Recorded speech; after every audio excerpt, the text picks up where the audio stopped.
బాగుండాలి. అదేవిధంగా ఎక్కడ లేని విధంగా ఇదివరకు వైజాగ్ చేశారు, అదేవిధంగా బాపట్ల చేశారు. బాపట్ల కూడా మనకి సీ కోస్ట్లో ఫెస్టివల్ చేశారు. వైజాగ్ ఎప్పుడూ చేస్తూ ఉంటారు. మన అరకు చేశారు. తర్వాత మన ముఖ్యమంత్రి గారితో ప్రత్యేకించి మాట్లాడిన తర్వాత మన స్వామి గారు కానీ వీళ్ళంతా కూడా మాట్లాడి మనకి పాకాల్లో అయితే బాగుంటుంది అని చెప్పేసి ఆ ప్లేస్లో పెట్టడం జరుగుతూ ఉంది. దానికి అనేక ఈవెంట్స్ కూడా పెడతా ఉన్నారు. దానికి హెలికాప్టర్ రైడ్స్ ఇందాక మన కార్పొరేటర్ కూడా చెప్తున్నాడు, ఖచ్చితంగా హెలికాప్టర్ ఎక్కడానికైనా నేను వెళ్ళాలి సార్ అని. అట్లానే ఫుడ్ కోర్ట్స్ ఉన్నాయి, గేమ్స్ ఉన్నాయి, అదేవిధంగా ఈవినింగ్ ఎంటర్టైన్మెంట్ ప్రోగ్రామ్స్ ఉన్నాయి. ఒక మంచి ప్రోగ్రామ్స్ కాబట్టి మనందరం కూడా 2 రోజులు, ఎందుకంటే 15 మన పండగ అందరం కూడా అక్కడే చేసుకునేటట్టుగా, అదేవిధంగా 14 కూడా 2 రోజులు అక్కడే ఉండి సక్సెస్ చేసే విధంగా మనం కూడా దాంట్లో భాగస్వాములు అవ్వాలని చెప్పి కూడా మీ అందరినీ కూడా కోరుకుంటా ఉన్నా.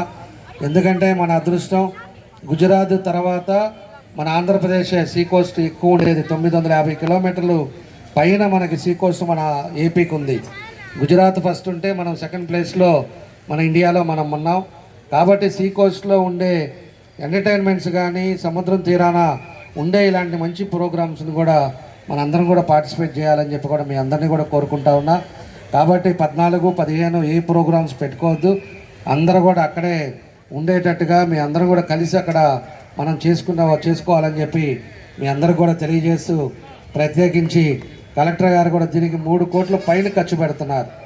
ఎందుకంటే బీచ్ రోడ్ సక్సెస్ అవ్వాలి, మనకి పర్ఫెక్ట్గా చేయాలనే ఉద్దేశంతో ఇనిషియేట్ తీసుకొని మన కలెక్టర్ గారు కూడా దీనికి ఆల్రెడీ టీంని వేసి వాళ్ళు 3 రోజుల నుంచి అదే పనిలో ఈ కార్యక్రమాల్లో నిమగ్నమై ఉన్నారు.